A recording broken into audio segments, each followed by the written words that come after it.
ngole request pakhata omaron request tu hi night course sanske ania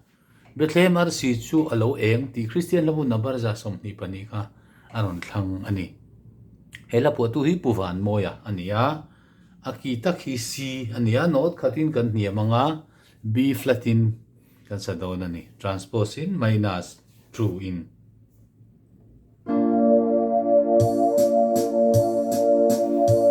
Bethlehem Arsi chu alo e thang van sang khiani khot sak ni fing te a roi thlen na nau sen i swan ne na o Bethlehem Arsi Bethlehem Arsi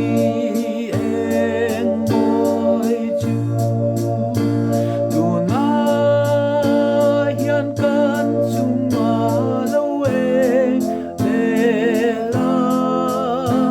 chutin khovel chandam tu ne min try theng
chỉ khani du tóc phốt mẹ